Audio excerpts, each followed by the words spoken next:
لله الأسماء الحسنى فادعوه بها وذروا الذين يلحدون في أسمائه سيجزون ما كانوا يعملون.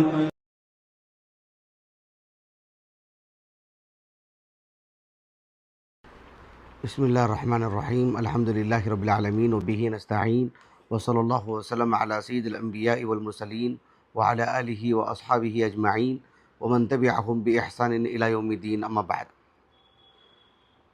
گزشتہ درس میں اللہ رب العالمین کی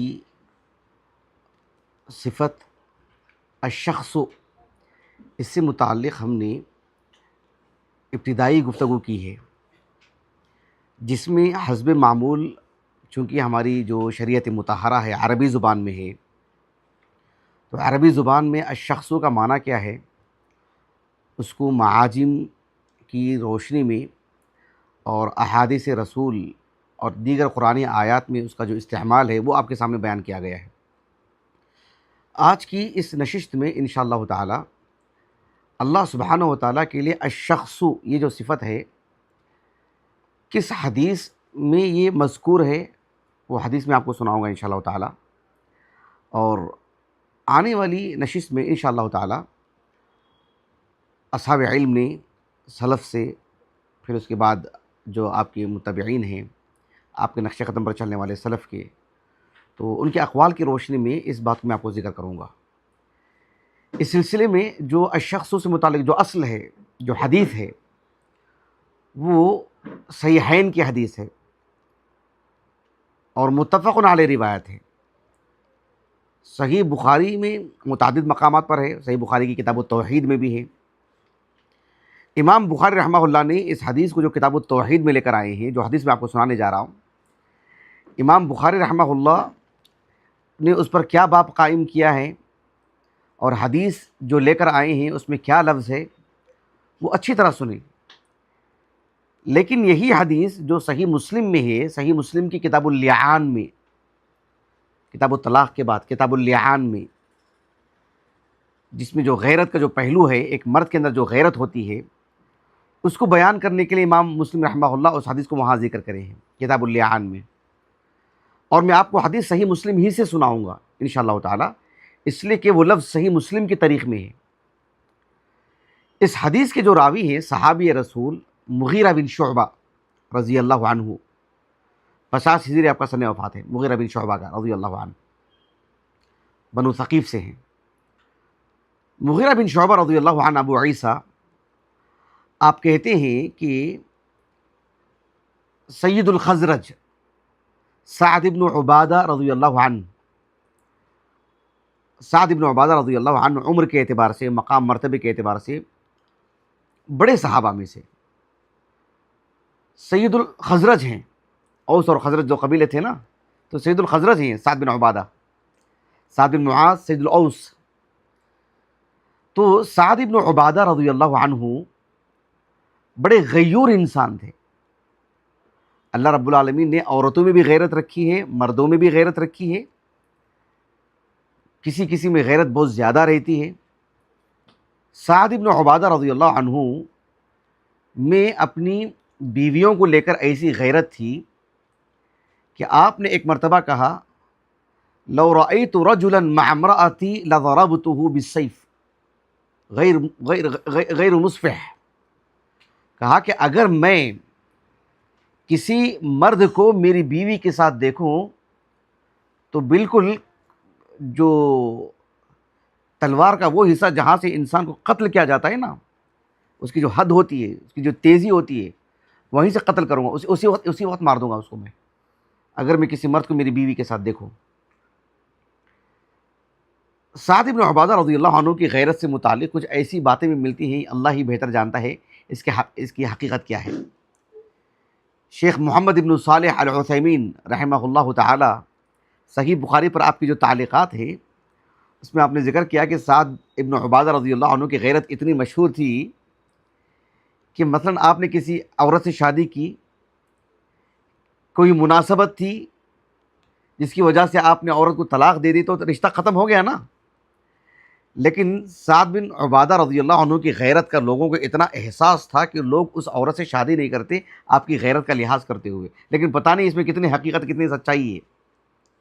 شیخ ابن عثیمین نے بھی ایسی بات کہی ہے رحمہ اللہ تعالیٰ کہ اس میں کتنی حقیقت ہے اللہ ہی بہتر جانتا ہے۔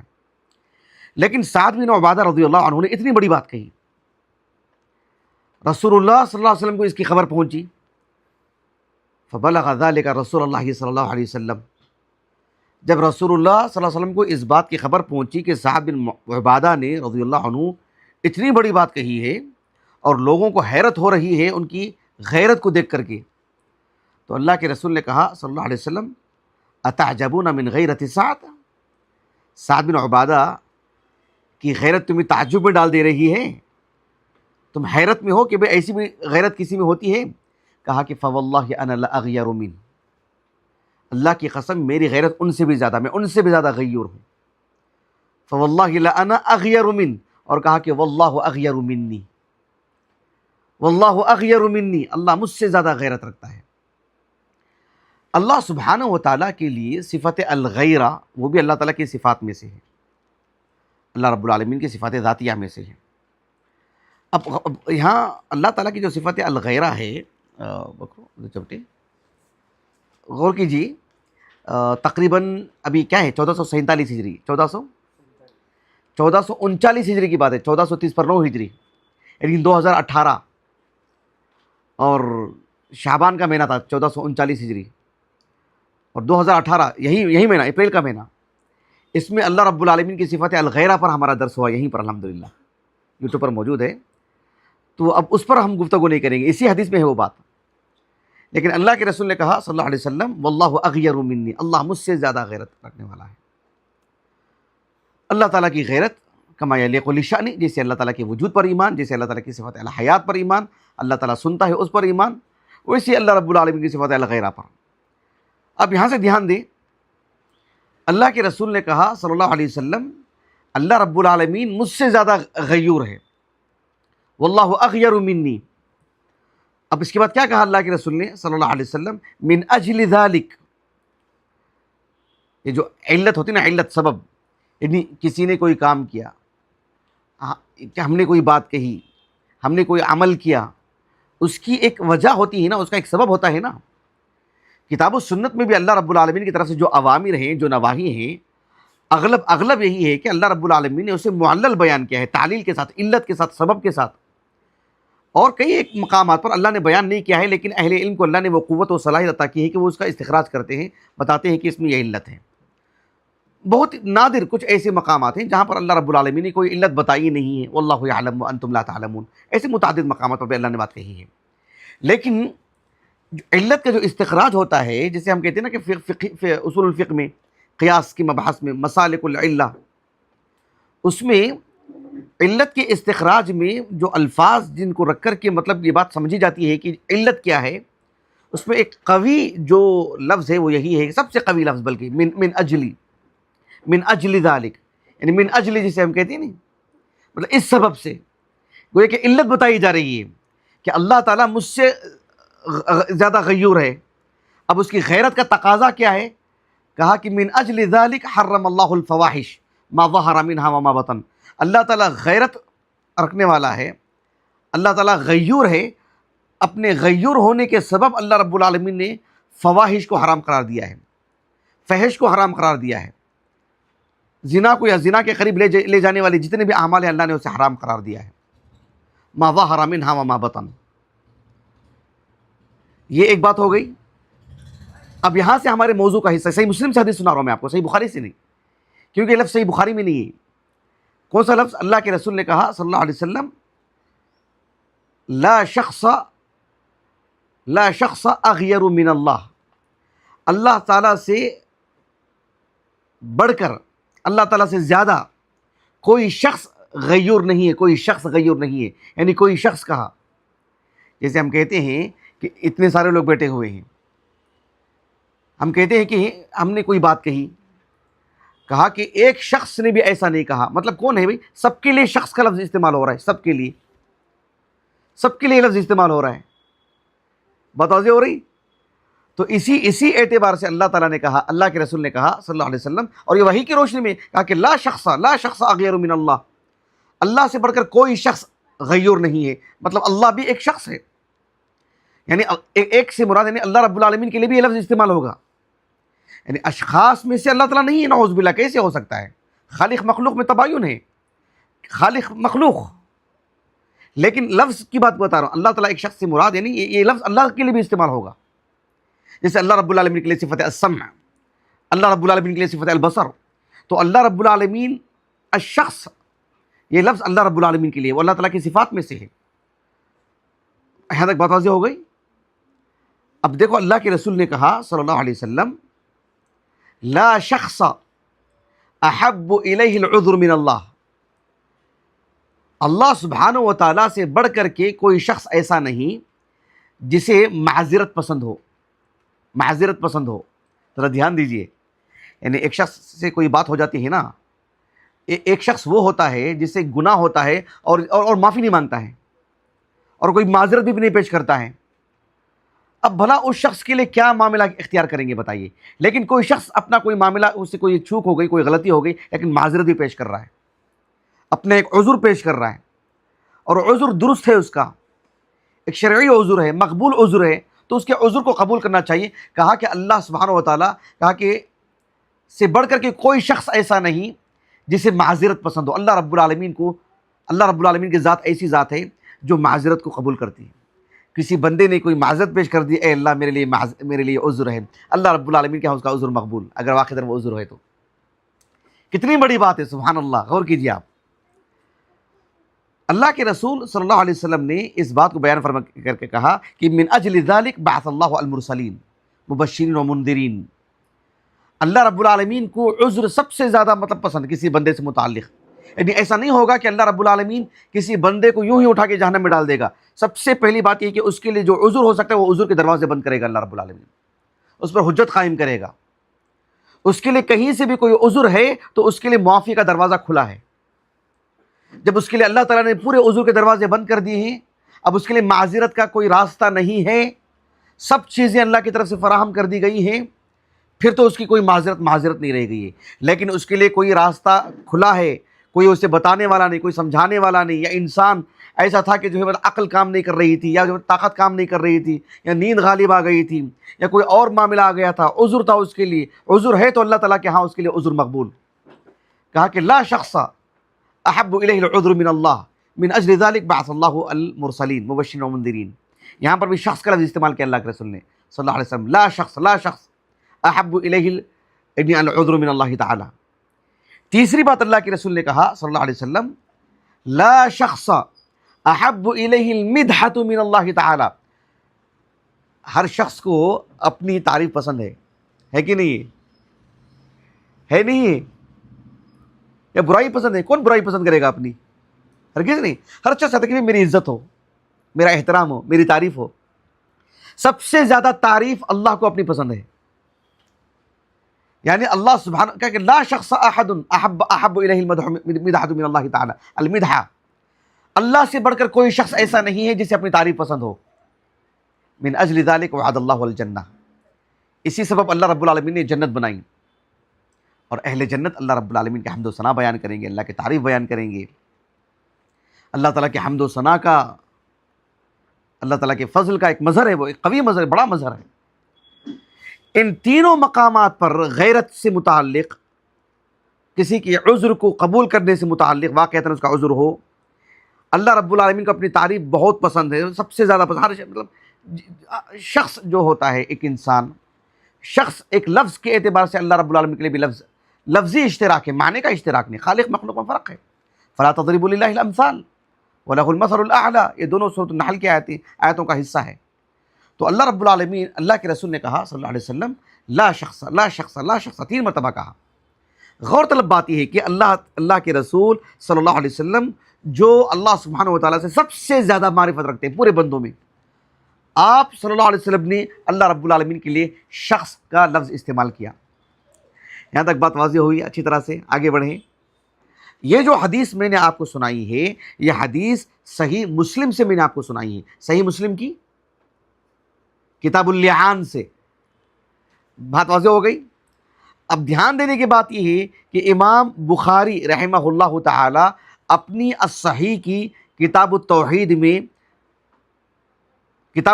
میں باب قائم کیا ہے، اور ترجمۃ الباب میں رسول اللہ صلی اللہ علیہ وسلم کی حدیث داخل کی ہے جو کہ صحیح مسلم کے الفاظ ہیں، جو لفظ ہے وہ صحیح مسلم میں ہے، صحیح بخاری میں نہیں ہے، لیکن ترجمۃ الباب عنوان میں امام بخاری نے قائم کیا ہے رحمہ اللہ تعالیٰ، کہا کہ باب قول النبی صلی اللہ علیہ وسلم لا شخص اغیر من اللہ. دھیان دینے کی بات ہے، لا شخص ترجمۃ الباب میں قائم کیا. لیکن جو اس باب کے تحت مرفوع حدیث لے کر کے آئے ہیں امام بخاری رحمہ اللہ، اسی طریق سے لائے ہیں جس طریق سے امام مسلم لائے ہیں رحمہ اللہ تعالیٰ. امام بخاری امام مسلم رحمہ اللہ کے اساتذہ میں فرق ہے، لیکن امام ابو عوانہ سے آگے جو ہے طریق ایک ہی ہے رحمہم اللہ اجمعین. لیکن امام بخاری رحمہ اللہ ترجمۃ الباب میں تو اللہ کے رسول کے جو الفاظ استعمال کے ہیں، نبوی الفاظ حدیث کے، وہ صحیح مسلم کے طریق سے ہیں، کہا کہ لا شخص اغیر من اللہ. لیکن امام بخاری رحمہ اللہ جو حدیث لے کر کے آئے، اس حدیث میں وہ لفظ نہیں ہے، اس میں کیا لفظ ہے؟ لا احد، لا احد یہ لفظ ہے، لا احد اغیر من اللہ تعالی، لا احد احب الیہ العذر من اللہ تعالی، لا احد احب الیہ المدحۃ من اللہ تعالی. لا احد یہ الفاظ ہے، لا شخص نہیں ہے. صحیح مسلم میں لا شخص کا لفظ ہے، اور امام بخاری ترجمۃ الباب میں وہی لفظ قائم کیے، ترجمۃ الباب میں عنوان میں جو مرفوع حدیث ہے اس میں وہ اس طریق تو وہی ہے، لیکن وہ لفظ سے لے کر کے نہیں آئے ہیں. یہاں تک بات واضح ہو گئی؟ لیکن امام بخاری رحمہ اللہ ترجمۃ الباب قائم کرنے کے بعد امام بخاری نے ایک بات کہی ہے رحمہ اللہ تعالی. وہ بات سمجھانے سے پہلے ایک بات مجھے بتا دینا ضروری ہے، تبھی اس بات کے بعد وہ بات سمجھ میں آئے گی. وہ یہ ہے کہ اس حدیث کو رسول اللہ صلی اللہ علیہ وسلم سے روایت کرنے والے صحابی کون ہیں؟ ہاں، صحابی کون ہے؟ نہیں، مغیرہ بن شعبہ ہے رضی اللہ عنہ، صحابی رسول. اور دھیان دیں، مغیرہ بن شعبہ رضی اللہ عنہ سے روایت کرنے والے کون ہیں؟ آپ کے کاتب وراد، اوساط تابعین میں سے ہیں، کتب ستہ کی روات میں سے ہیں وراد رحمہ اللہ تعالی. آپ سے متعلق تاریخ میں 2 صدر بھی نہیں ملتے آپ کے ترجمہ حیات کو لے کر کے. اللہ کی شان ہے، کسی کو جو ہے مطلب اللہ رب العالمین خوب شہرت دے، کسی کو صرف نام کے اعتبار سے، لیکن نام غریب نام ہے، یہ منفرد نام ہے. یہ تابعین میں ایک کسی کا نام ہے ہی نہیں. امام بردیجی رحمہ اللہ نے جو ہے مطلب یعنی الاسماء المفردہ میں لے کر آئے ہیں آپ کا نام وراد، ایک ہی نام ہے. تو مغیرہ بن شعبہ رضی اللہ عنہ سے روایت کرنے والے کون ہیں؟ وراد. اور وراد رحمہ اللہ سے روایت کرنے والے کون ہیں؟ عبد الملک ابن عمیر. عبد الملک ابن عمیر ان سے روایت کرنے والے کون ہیں؟ امام ابو عوانہ. یہ صحیح بخاری میں بھی صحیح مسلم میں بھی، دھیان دینے کی بات ہے. لیکن امام ابو عوانہ سے روایت کرنے والے صحیح بخاری میں امام موسیٰ بن اسماعیل تبوذکی ہیں جو امام بخاری کے استاذ ہیں رحمہ اللہ تعالی. اور صحیح مسلم میں امام عبد الملک ابن عمیر کا جن کا میں نے نام لیا، ان سے تو امام ابو عوانہ صحیح بخاری میں بھی، لیکن وہاں پر امام ابو عوانہ رحمہ اللہ سے روایت کرنے والے امام مسلم رحمہ اللہ کے 2 استاذ ہیں.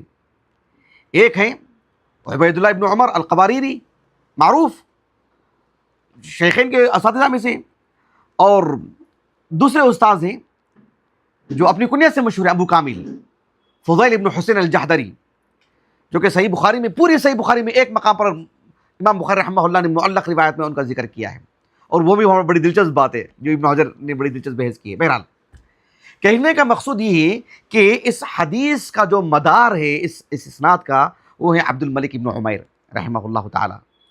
عبد الملک ابن عمیر رحمہ اللہ سے صحیحین کی اگر ہم بات کرتے ہیں تو کون روایت کر رہے ہیں؟ امام ابو عوانہ روایت کر رہے ہیں رحمہ اللہ تعالی. دھیان دینے کی بات ہے. اب چونکہ عبد الملک ابن عمیر رحمہ اللہ سے روایت کرنے والے امام ابو عوانہ ہیں، اور صحیح بخاری صحیح مسلم دونوں میں انہی سے روایت ہے، لیکن صحیح بخاری میں لا احد کا لفظ ہے اور صحیح مسلم میں لا شخص کا لفظ ہے. اسی لیے امام بخاری رحمہ اللہ نے کیا کیا؟ ایک معلق روایت ذکر کی. امام بخاری نے کہا رحمہ اللہ تعالی وقال عبید اللہ ابن عمرو. کون؟ عبید اللہ ابن عمرو الرقہ، یہ جو ہے مطلب ملک شام کے مطلب یعنی شمالی حصے میں آتا ہے. الرقہ بہت معروف ہارون رشید نے اسے ایک زمانے میں 180 ہجری کو جو ہے یعنی اپنا دارالخلافہ بھی بنا لیا تھا، جسے امام ذہبی نے ذکر کیا رحمہ اللہ تعالیٰ۔ الرقہ بہت معروف، اب واقعات خواہ مخواہ کے ذہن میں آ جا رہے ہیں، میں سنا نہیں سکتا آپ یہاں۔ الرقہ بہت معروف، الرقہ یعنی رقہ کے معنی کیا ہے؟ کسی چیز کا نرم ہو جانا وغیرہ وغیرہ۔ اصل میں الرقہ کہتے ہیں یعنی جو کسی ندی کے ساحل میں جو علاقے آتے ہیں نا، جس میں مطلب ایک طرح سے پانی آتا جاتا رہتا ہے، زمین ایک طرح سے گیلی گیلی رہتی ہے، اس وجہ سے الرقہ۔ لیکن وہ کسی بھی علاقے کے لیے وہ ایک علم بن گیا ہے اس کے لیے، وہاں کے لیے الرقہ بہت معروف، فرات کے قریب ہے، وہ فرات ندی کے قریب۔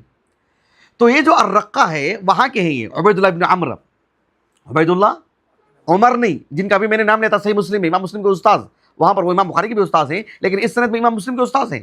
یہ ہیں عبید اللہ ابن عمرو، دونوں کا طبقہ بھی الگ ہے۔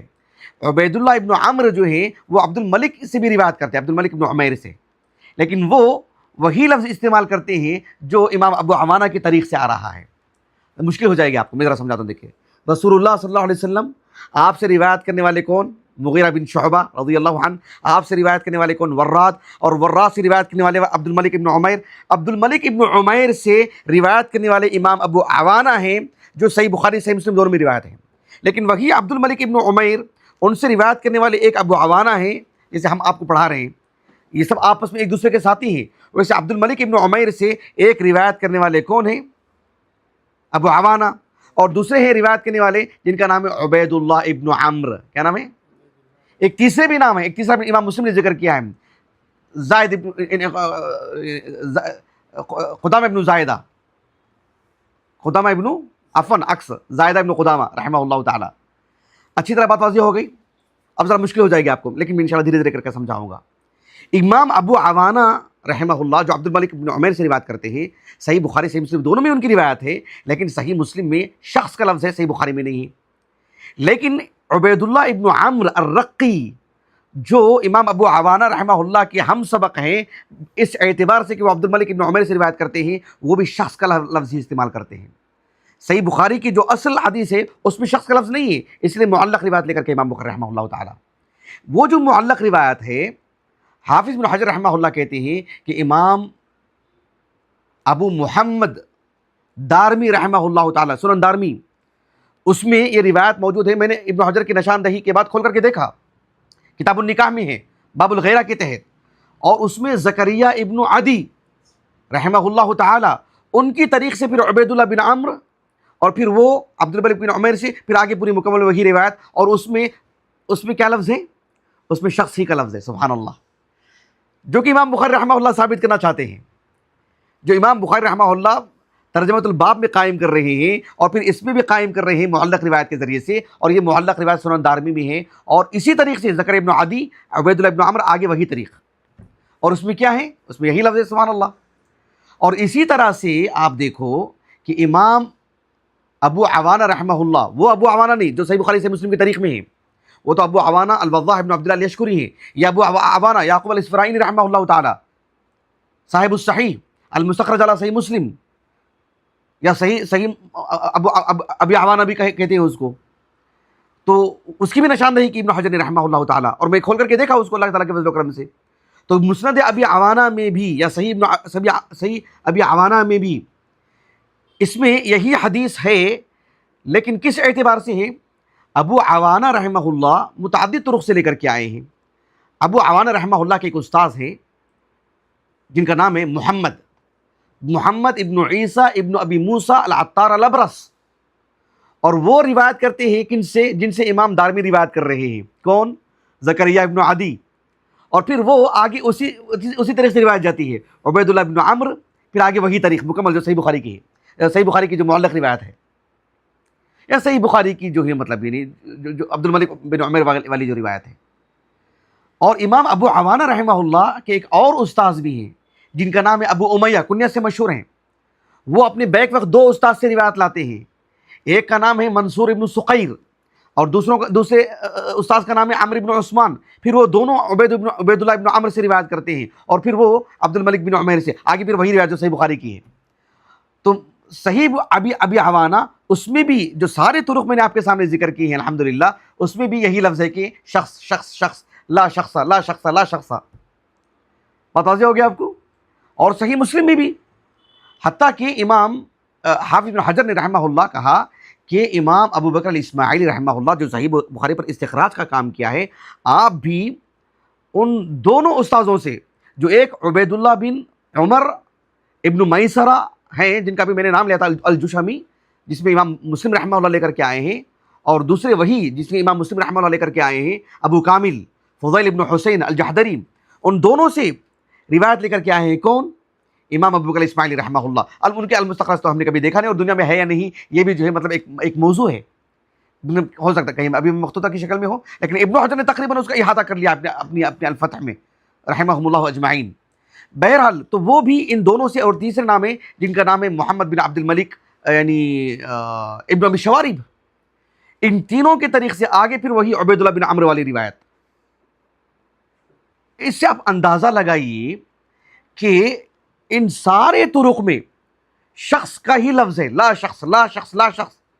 اس سے بات واضح ہو جاتی ہے، اسی لیے ابن حجر رحمہ اللہ نے ایک طرح سے تعجب سے کہا آپ نے کہ فَكَأَنَّ هَذِهِ اللَّفْظَةِ لَمْ تَقَعْ فِي رِوَایَتِ یا فی حدیث ابی عوانۃ عند الامام البخاری رحمہ اللہ تعالیٰ، کہ صحیح بخاری میں جو ابو عوانہ کی طریق سے آ رہی ہے جو روایت، اس میں جو ہے یہ لفظ نہیں مل رہا ہے شخص کا، اس میں یہ لفظ نہیں ہے، ورنہ یہ حدیث جہاں بھی ہے ابن ابی عاصم رحمہ اللہ کے حوالے سے آنے والے درس میں پیش کروں گا سننا سے، اس میں بھی یہی لفظ ہے، اور باب بھی قائم کیا آپ نے، اور اس میں بھی شخص کا لفظ آیا ہے۔ تو یہ حدیث جہاں بھی جتنی بھی طرق سے آئی ہے، جتنی ساری چیزیں ہم نے آپ کے سامنے ذکر کی ہیں، اور یہ جو نام ہم نے آپ کے سامنے ذکر کیے ہیں بڑی دیانتداری کے ساتھ یہی نام ہے، اور اسی اعتبار سے سند ہیں، سب میں شخص ہی کا لفظ ہے، سب میں شخص ہی کا لفظ ہے، سوائے صحیح بخاری کے، حالانکہ سندیں وہی ہیں، لیکن جو اس میں ابو عوانہ کی طریق سے کہا کہ پتہ نہیں کس اعتبار سے شخص کا لفظ نہیں آیا ہے، بہت ممکن ہے امام ابو عوانہ رحمہ اللہ کے تلمیذ موسیٰ بن اسماعیل تبوذکی رحمہ اللہ نے لا احد، ایک طرح سے الروایہ بالمعنی جسے کہتے ہیں، آپ نے لا احد کا لفظ استعمال کر دیا ہو، واللہ اعلم۔ بات واضح ہو رہی ہے آپ کو؟ اس کے باوجود بھی کوئی یہ کہے کہ نہیں یہاں پر شخص کا لفظ نہیں ہے، احد ہی کا لفظ ہے، راوی کا تصرف ہو سکتا ہے شخص کا، اتنے سارے محدثین، اتنے سارے حفاظ سے بیک وقت کیسے چوک ہو سکتی ہے؟ کیسے شخص کے لفظ میں سب متفق ہو سکتے ہیں؟ حیرت میں ڈال دینے والی بات ہے۔ اور ایک طریق سے جو بات مل رہی ہے، احد کا جو لفظ امام بخاری جو لے کر کے آئے ہیں اس کو رکھ کر کے یہ کہیں کہ مطلب شخص کا لفظ جو ہے مطلب کسی راوی کا تصرف ہے، جس طرح سے ابن بطال وغیرہ نے کہا رحمہ اللہ تعالیٰ، آنے والے درس میں ان کے حوالے سے میں ذکر کروں گا۔ بہرحال یہ حدیث میں نے آپ کو سنائی ہے، حدیث کا جو لفظ ہے وہ تو صحیح مسلم میں موجود ہے، یعنی صحیح مسلم میں، لیکن امام بخاری رحمہ اللہ نے جس طریق سے لے کر آئے ہیں طریق تو وہی ہے، لیکن اس میں شخص کا لفظ نہیں ہے۔ لیکن امام بخاری رحمہ اللہ نے ترجمۃ الباب میں قائم کیا، معلق روایت لے کر کے آئے، اور حافظ ابن حجر رحمہ اللہ کو اللہ جزائے خیر دے، آپ نے اس حدیث کے اس کی تخریج کی، اس کے سبھی طرق جمع کیے، اور کہا کہ ہر طریق سے آنے والی روایت میں مطلب یعنی یہی بات ہے کہ اس میں شخص ہی کا لفظ ہے، لا شخص لا شخص لا شخص، یعنی اللہ رب العالمین کے لیے شخص کا لفظ اللہ کے رسول نے استعمال کیا صلی اللہ علیہ وسلم، اور آپ اللہ سبحانہ و تعالیٰ سے متعلق سب سے بہتر جانتے ہیں۔ اور یہ اللہ کے رسول صلی اللہ علیہ وسلم کی جو حدیث ہم کو جن راویوں سے ہم کو ملی ہے، یہ حفاظ ہیں، ثقات ہیں۔ اچھی طرح بات واضح ہو گئی؟ اب اس حدیث سے متعلق اہل علم نے کیا بات کہی ہے وہ آنے والے درس میں آپ کے سامنے ذکر کروں گا انشاءاللہ تعالیٰ۔ بارک اللہ فیکم جمیعا، سبحانک اللہم و بحمدک، اشہد ان لا الہ الا انت، استغفرک و اتوب الیک۔